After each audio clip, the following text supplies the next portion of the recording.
श्री राम। गुरुर्ब्रह्मा गुरुर्विष्णु गुरुर्देव महेश्वरः गुरु साक्षात् परब्रह्म तस्मै श्री गुरुवे नमः। श्रीमद् भगवद गीता अध्याय 15 श्लोक है 14वां।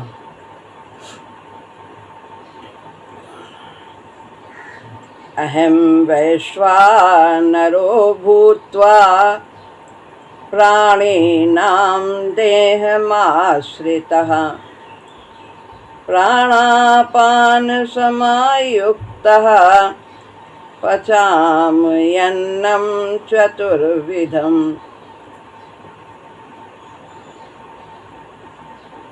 अब इस श्लोक में भगवान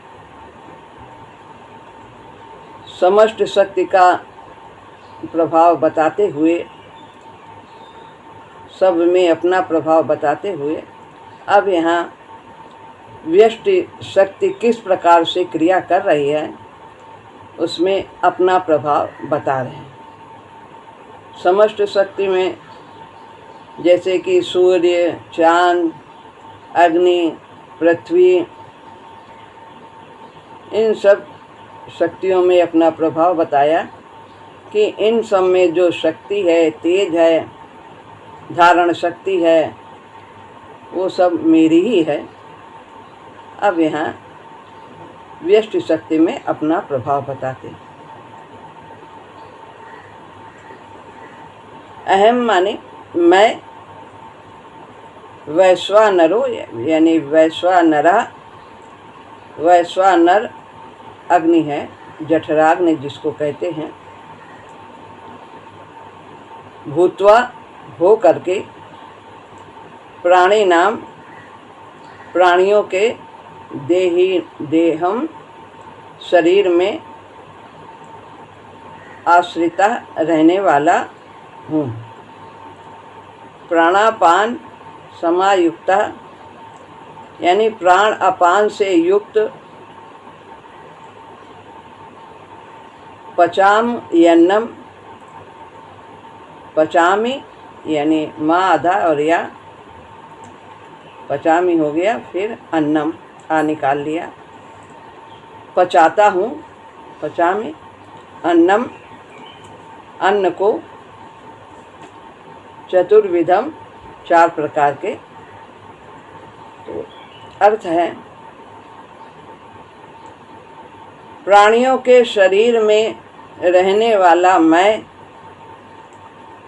प्राण अपान से युक्त वैश्वानर यानी जठराग्नि होकर चार प्रकार के अन्न को पचाता हूँ। बारहवें श्लोक में अग्नि की प्रकाशक शक्ति और दायिका शक्ति का भगवान ने वर्णन किया। अब इस श्लोक में वैश्वानर रूप अग्नि यानी पाचन शक्ति में अपने प्रभाव का वर्णन करते हैं। सबके पेट में ये अग्नि होती है, तभी अन्न का पाचन होता है। कोई भी प्राणी है,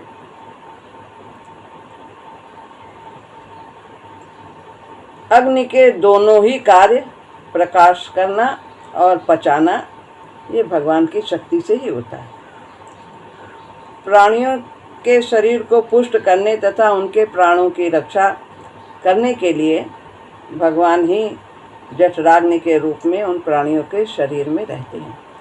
और मनुष्य, प्राणी, पशु पक्षी, इन्हीं में ही नहीं, वृक्ष आदि जो हैं, लता, इन सब को भी जो ये ग्रहण करते हैं धरती से, उनको भी ये पचाने का कार्य करते हैं, तभी वे बड़े होते हैं और फल फूल देते हैं। प्राणापान समायुक्त अर्थ है शरीर में प्राण, अपान, समान, उदान, व्यान, ये 5 प्रकार के मुख्य वायु हैं। तो यहाँ पर दो ही वायु का वर्णन किया है, प्राण और अपान।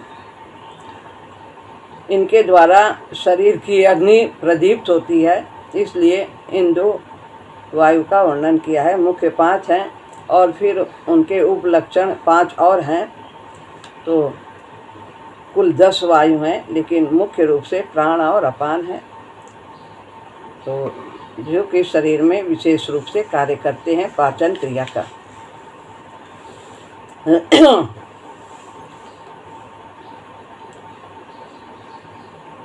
पचामि अन्नम चतुर्विधम। प्राणी 4 प्रकार के अन्न का भोजन करते हैं, जैसे भोज्य, पेय, चोष्य और लेह।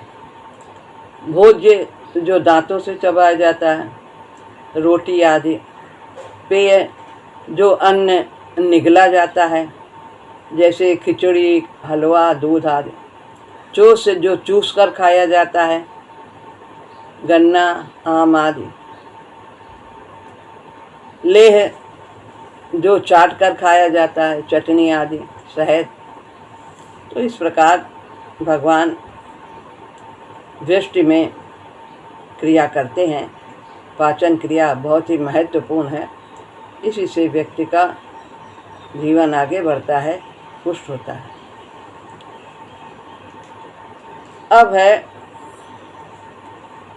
15वां श्लोक। इसमें 44 अक्षर हैं, 11-11 पे विराम है, 4 चरण हैं। सर्वस्य चाहं हृदि सन्निविष्टो मत्तः स्मृतिर्ज्ञानमपोहनं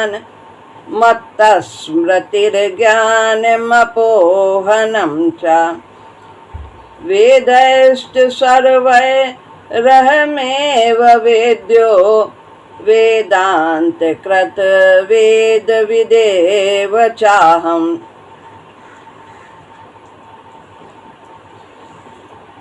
सर्वस्व संपूर्ण प्राणियों के,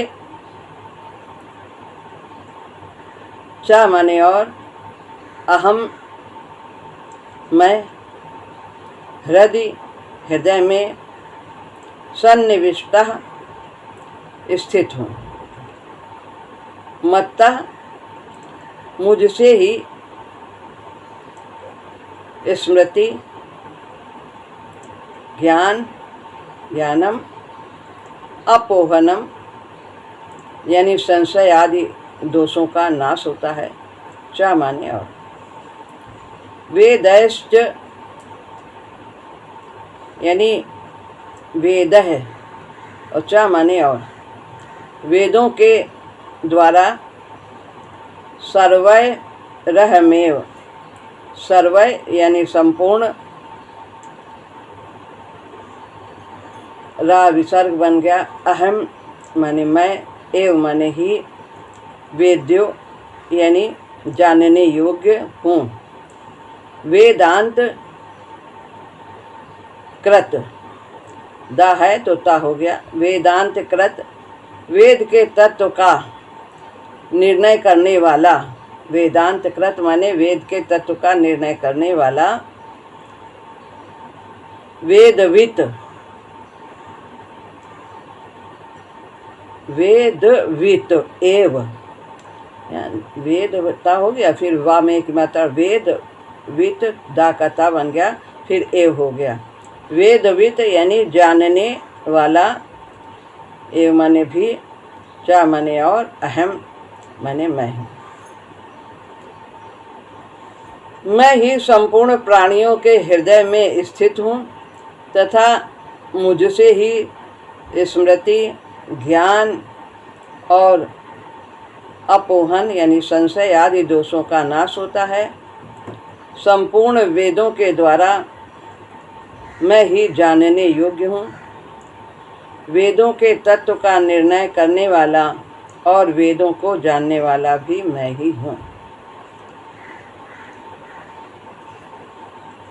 पीछे के 3 श्लोकों में अपना प्रभाव और विभूतियों का वर्णन करके अब इस विषय में उपसंहार करते हुए भगवान सब प्रकार से जानने योग्य अपने को बताते हैं, स्वयं को बताते हैं। पीछे 12वें से 15वें श्लोक तक भगवान ने अपनी 13 विभूतियों का वर्णन किया है।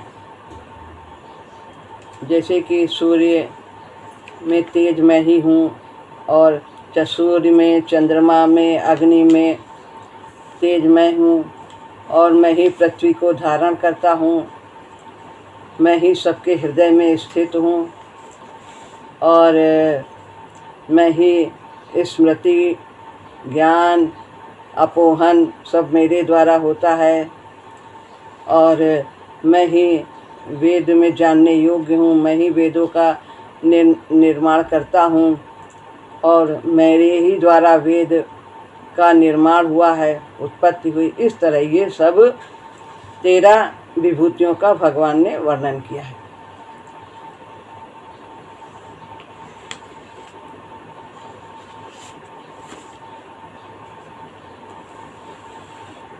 व्याख्या है,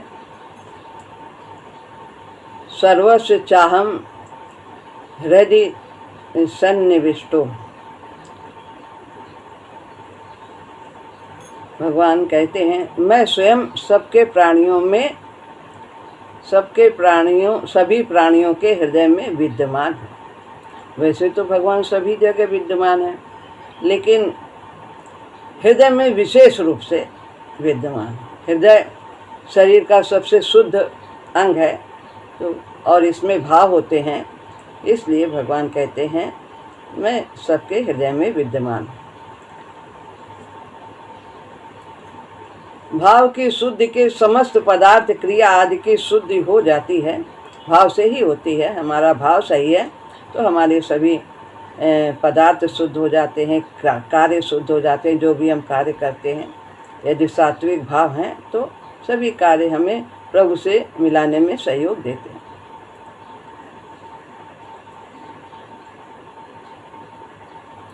भगवान कहते हैं, मैं प्रत्येक मनुष्य के हृदय के अत्यंत नज़दीक, प्रत्येक मनुष्य के अत्यंत नज़दीक उसके हृदय में विराजमान हूँ। कहीं दूर जाने की ज़रूरत नहीं है, और मेरी प्राप्ति के लिए किसी को निराश भी नहीं होना है। सभी प्राणी चाहे कैसे भी हों, किस जाति के हों, किसी वर्ण के हों, किसी संप्रदाय के हों, किसी देश के हों, किसी काल के हों, किसी आयु के हों, किसी लिंग के हों, वे सभी मेरी प्राप्ति के अधिकारी हैं, क्योंकि मैं सबके हृदय में विराजमान हूँ।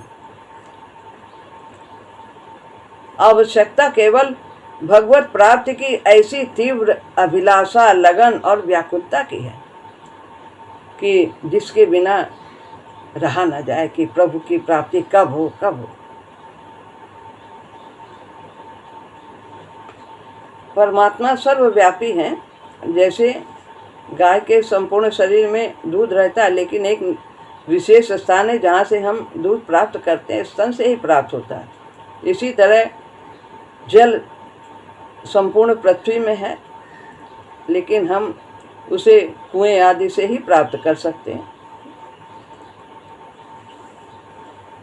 इसी तरह भगवान भी सबके हृदय में विशेष रूप से विराजमान है, क्योंकि हृदय भावों का स्थान है।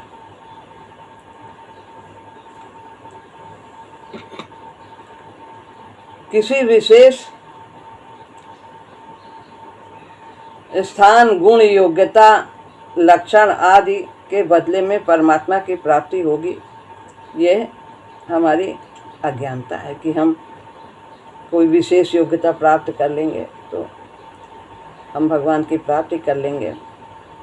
ऐसा नहीं है, क्योंकि यह नियम है कि हम यदि कुछ वस्तु खरीदते हैं तो जो उसका मूल्य देते हैं उससे वो कम मूल्य की वस्तु होती है।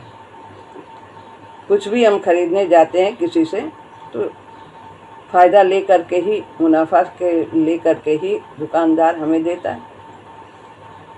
तो यदि हम सोचे भगवान को साधन से खरीद लेंगे तो इसका मतलब साधन अधिक मूल्यवान है, भगवान कम मूल्यवान है। लेकिन वास्तव में भगवान से मूल्यवान कोई वस्तु है ही नहीं, तो हम उन्हें साधन से कैसे खरीद सकते हैं। और यदि हम सोचे कि हम साधन से खरीदेंगे, इसके सिवाय अगर किसी मूल्य के बदले हम परमात्मा की प्राप्ति सोचते हैं हो जाएगी, तो हमें लाभ क्या होगा। हमारे पास तो साधन का मूल्य अधिक है और हम उससे परमात्मा को पाना चाहते हैं। तो जब साधन जो अधिक हमारे पास मूल्यवान वस्तु है साधन, तो हम कम मूल्यवान चीज को क्यों खरीदेंगे, हमें उससे लाभ क्या होगा।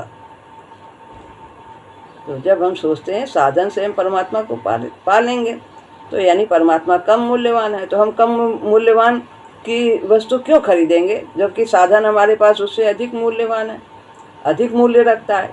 अधिक मूल्य से ही तो हम कम मूल्य की चीज़ खरीदते हैं दे करके। तो भगवान को किसी भी प्रकार से साधन से नहीं प्राप्त किया जा सकता है, केवल उनकी कृपा से, उनसे प्रेम से ही हम भगवान को प्राप्त कर सकते हैं।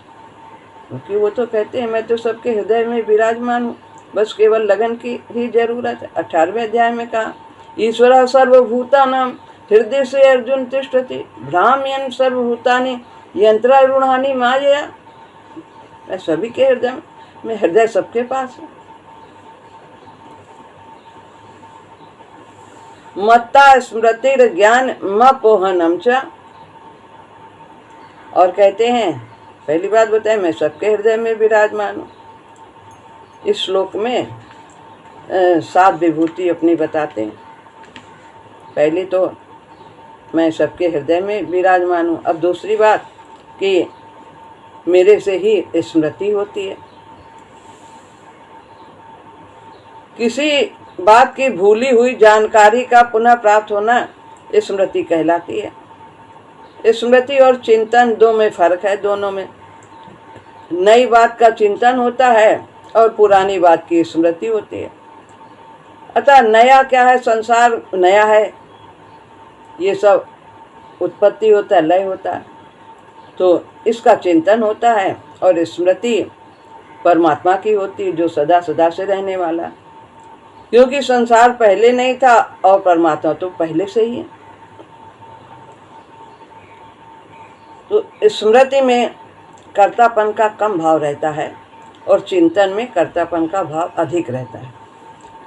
एक है स्मृति की जाती है और दूसरी है स्मृति होती है। एक की जाती है और एक है होती है। जो की जाती है वो बुद्धि में होती है और जो होती रहती है वो स्वयं में होती है, जीव में होती है, आत्मा में होती है, कि वो तड़पती रहती है कब प्रभु से मिले, कब मिले। सदैव वो यही चाहती है, इसके अलावा कुछ चाहती ही नहीं। भगवान कहते हैं कि यह होने वाली स्मृति मुझसे ही होती है, मेरे द्वारा ही होती है।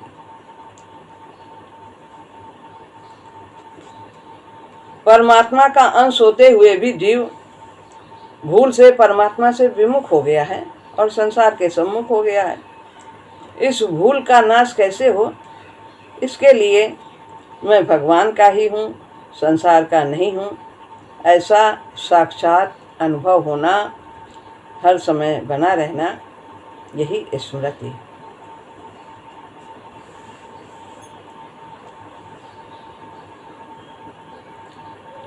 अब है ज्ञान। तीसरी बात बता रहे हैं अपनी विभूति कि किसी विषय की जानकारी को ज्ञान कहते हैं। लौकिक और पारलौकिक जितना भी ज्ञान है वो सब ज्ञान परमात्मा का आभास मात्र है। उससे हम आगे बढ़ते हैं परमात्मा की ओर। वो ज्ञान वास्तव में नहीं है, वो वहाँ तक ले जाने का साधन है। अतः ज्ञान को भगवान से अपने होने वाला भगवान बताते हैं। वास्तव में ज्ञान वही है जो स्वयं से जाना जाए। जीव जो जाने कि मैं केवल परमात्मा का ही हूँ, जो आत्मा से जाना जाए वही ज्ञान है। बुद्धि से जाना हुआ ज्ञान वास्तव में ज्ञान नहीं है। तो बुद्धि का ज्ञान असीमित होता है और उसमें भ्रम भी होने की संभावना रहती है। यद्यपि इंद्रिय और बुद्धिजन ज्ञान को भी ज्ञान कहते हैं, फिर भी वो सीमित और अल्प होता है। परिवर्तनशील होने के कारण इस ज्ञान में संदेह और भ्रम बना रहता है। जो ये बुद्धि और इंद्रिय के द्वारा ज्ञान है, क्योंकि ज्ञान, ये इंद्रियां और बुद्धि, मन, ये सब परिवर्तनशील है। आज जो हम कुछ सोच रहे हैं कि अच्छा है, सही है, वो थोड़े समय के बाद जैसे हमारा विकास होता है तो हमें लगता है नहीं, जो है पहले हम सोच रहे थे तो वो ठीक नहीं था, आज ज़्यादा सही है। तो वो परिवर्तनशील है, उसमें भ्रम बना रहता है। जैसे नेत्रों से देखने पर भी, सूर्य इतना बड़ा होने पर भी वो कितना छोटा दिखाई देता है, तो वास्तविक हम अनुमान नहीं लगा सकते।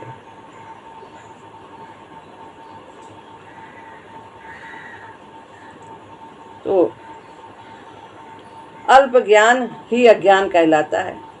बुद्धि और इंद्रियों के द्वारा जो अल्प ज्ञान कहा जाता है, तो ये वह अज्ञान का ही रूप है, जब तक पूर्ण रूप से बोध न हो जाए। वास्तव में इंद्रिय और बुद्धि जन ज्ञान भी स्वयं के ज्ञान से ही प्रकाशित होते हैं। आत्मा से ही तो बुद्धि में शक्ति आती है और बुद्धि से मन में आती है, मन से इंद्रिय में आती है, और जो आत्मा का स्रोत है वो परमात्मा है। तो ये जो सब शक्तियाँ, जैसे पहले सूर्य में बताया भगवान ने कि मेरा तेज है, फिर सूर्य से चंद्रमा को तेज मिलता है, फिर उससे सूर्य से अग्नि लेता है, अग्नि से और अनेक जो हैं तारे, नक्षत्र आदि ये सब लेते हैं। तो वास्तविक स्रोत तो परमात्मा ही है। अब है अपोहनम। स्मृति बताया, ज्ञान बताया, अपोहनम, और उसके पहले हृदय में विराजमान अंतर्यामी रूप में संशय, भ्रम, विपर्य यानी विपरीत भाव, तर्क वितर्क आदि दोषों के दूर होने का नाम अपोहन है। भगवान कहते हैं कि ये संशय आदि दोष मेरी कृपा से ही दूर होते हैं। क्या भ्रम होता है? शास्त्रों की बातें सत्य हैं कि असत्य हैं इत्यादि भ्रम बना रहता है कि हम किस रास्ते पर चलें, क्या सही है, क्या गलत है, इत्यादि संशय भ्रम भगवान की कृपा से ही मिटते हैं। क्या संसार सत्य है कि असत्य है? सांसारिक पदार्थों में अपना हित देखना, उनकी प्राप्ति में सुख का अनुभव करना, प्रतिक्षण नष्ट होने वाले संसार की सत्ता दिखाई देना, ये सब भ्रम है कि संसार में ही सुख है, इसी में व्यक्ति पूरा जीवन लगा देता है।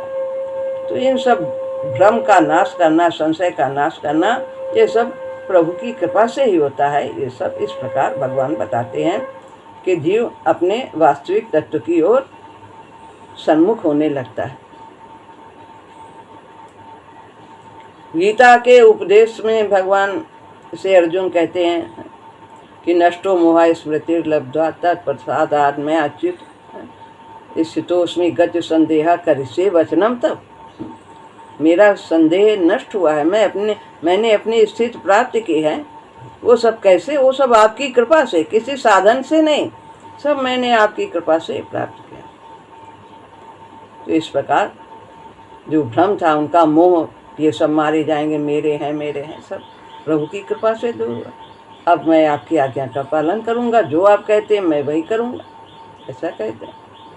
तो बस यहीं पे तो सारा उपदेश समाज, इसके बाद कुछ कहना ही नहीं है। हमें तो बस भगवान की आज्ञा में ही रहना है। ये प्रभु का कार्य, प्रभु का कार्य, जब ये भाव आ जाए इसके बाद और कुछ सोचने की जरूरत ही नहीं, इसी से सब कुछ हो जाएगा। वेदैश्च सर्वैरहमेव वेद्यो वेद्या। अब जो है ये चार बातें बताने के बाद अब पांचवी बात बताते हैं कि मैं ही वेदों में जानने के योग्य मैं ही हूँ। वेदों में जो कुछ कहा गया है वो सब मुझे जानने के लिए ही कहा गया।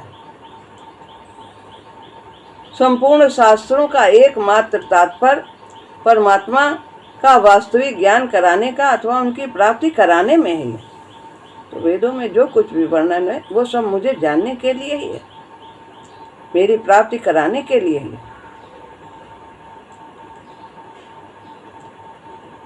सांसारिक भोगों की प्राप्ति कराने में नहीं है। वैसे तो श्रुतियों में वेदों में सकाम भाव का विशेष वर्णन आते हैं, उसमें सकामता का बहुत वर्णन है वेदों में, सकाम कर्म का कि ये करो इस भाव से तो धन मिलेगा और विभिन्न ऊंचे लोक मिलेंगे, क्या क्या इनका बहुत वर्णन है, पुत्र मिलेगा, जितनी भी सांसारिक उपलब्धियां हैं वो सब सकाम भाव से उसमें प्राप्त की जा सकती हैं, ऐसा वर्णन है। लेकिन संसार में सकाम मनुष्यों की संख्या अधिक भी तो है और वेद सबकी माता कही जाती है, तो माता का काम है कि सभी की इच्छाओं की पूर्ति करना, उनकी भी पूर्ति के लिए भी उसमें वर्णन किया हुआ है सकाम कर्मों का। तो श्रुति तो सभी माता सभी का पालन पोषण करती, सकामी का निष्कामी का, तो उनके लिए वो सब वर्णन है। उस स्तर से हो करके ही आगे वो निष्कामता में पहुंच सकते हैं। जानने योग्य एकमात्र परमात्मा ही है, जिनको जान लेने पर कुछ बाकी जानना शेष रह नहीं जाता है। कितना भी हम संसारिक ज्ञान प्राप्त कर लें, हम अपूर्ण ही रहेंगे। तो अर्जुन में भगवान को जानने की विशेष जिज्ञासा थी, इसीलिए भगवान कहते हैं कि संपूर्ण वेदों और शास्त्रों के जानने योग्य मैं हूँ और मैं तुम्हारे सामने बैठा हूँ। अब और कुछ जानने की क्या जरूरत है? भगवान की प्राप्ति हो गई तो सब कुछ प्राप्त हो गया, सारा ज्ञान मिल गया। तो वेदों में जितना भी कुछ कहा गया है वो सब केवल परमात्मा को जानने के लिए ही कहा गया। अब है अगली बात, छठी बात बताते हैं, वेदांत कृत। पहले बताया वेद का अर्थ तात्पर्य क्या है, वेद क्यों लिखे गए, मुझे जानने के लिए। अब कहते हैं वेद को प्रकट किसने किया? मैंने ही किया। भगवान ने ब्रह्मा को प्रकट किया और ब्रह्मा ने वेद को प्रकट किया। तो भगवान ही तो प्रकट करता हुए सारे ब्रह्मांड के, सारे संसार के सब प्रकट करने वाले। ब्रह्मा ने कार्य किया, सृष्टि की रचना की, लेकिन ब्रह्मा को किसने बनाया? भगवान ने बनाया। भगवान से ही वेद प्रकट हुए हैं। वे ही वेदों के अंतिम सिद्धांत को ठीक ठीक बताकर वेद में प्रतीत होने वाले विरोधों का अच्छी तरह समन्वय कर सकते हैं। तो उनसे ज़्यादा जानने वाला कोई है नहीं। तो भगवान ने ही वेदों की रचना की है, वेदों को प्रकट किया है, उन्हीं से सब प्रकट हुए हैं, क्योंकि उनसे ज़्यादा ज्ञाता कोई है ही नहीं। तो कह रहे हैं मैंने ही वेद को प्रकट किया, मैं ही वेदों के यथार्थ तात्पर्य का निर्णय करने वाला हूँ। अब है वेद विदेह चाहम। पहली बात बताया वेदों का तात्पर्य क्या है, फिर वेदों को प्रकट किसने किया है। अब कहते हैं कि वेदों के ज्ञाता मैं ही हूँ। जब वो जो जानता है सब कुछ वही तो प्रकट करेगा। तो वेद के अर्थ भाव आदि को भगवान ही यथार्थ रूप से जानते हैं। वेद में कौन सी बात किस भाव से या उद्देश्य से कही गई है, वेदों का यथार्थ तात्पर्य क्या है, इत्यादि बातें भगवान ही पूर्ण रूप से जानते हैं, क्योंकि भगवान से ही वेद प्रकट हुए हैं। तो जो प्रकट करेगा कुछ तो वो उसका जानकार तो होगा ही। भगवान ने वेदों को प्रकट किया है और वे ही उसके पूर्ण ज्ञाता हैं। उनसे ज़्यादा उनका अर्थ और भाव जानने वाला कोई नहीं। वेद में भिन्न भिन्न विषय होने के कारण अच्छे अच्छे विद्वान भी एक निर्णय पर नहीं पहुंच पाते। इसीलिए वेदों के यथार्थ ज्ञाता भगवान का आश्रय लेने से ही वे वेदों का तत्व से ज्ञान प्राप्त कर सकते हैं और श्रुति विप्रति प्रति से मुक्त हो सकते हैं। श्रुति में भ्रम हो जाता है पढ़ने में, क्या करें क्या ना करें, क्या ठीक है क्या नहीं। तो जब भगवान का आश्रय लेते हैं तो वो इस भ्रम से, जो बहुत जानकार हैं, विद्वान हैं, वो भी इस भ्रम से मुक्त हो जाते हैं। संसार की स्वतंत्र सत्ता नहीं है और परमात्मा की ही सत्ता है। इस प्रकार जानते हुए संसार से माने हुए संबंध को छोड़कर अपना संबंध भगवान से हमें जोड़ना चाहिए और संसार का आश्रय न लेकर एक परमात्मा का ही आश्रय लेना चाहिए, उसी के परायण होना चाहिए, उसी के शरणागत होना चाहिए। तो यहाँ पर ये भगवान ने अपनी 13 विभूतियों का 12वें श्लोक से लेकर के 15वें श्लोक तक अपना समष्टि और व्यष्टि में जो प्रभाव है वो उन्होंने वर्णन किया है। इसीलिए सब कुछ वासुदेव ही है, इस तत्व का अनुभव करना है। इसीलिए इसको भगवान ने अपनी विभूतियों का वर्णन किया है, ताकि व्यक्ति संसार के प्रभाव में ना आकर के परमात्मा के प्रभाव में रहे, उनकी महत्ता को समझे। श्री राम।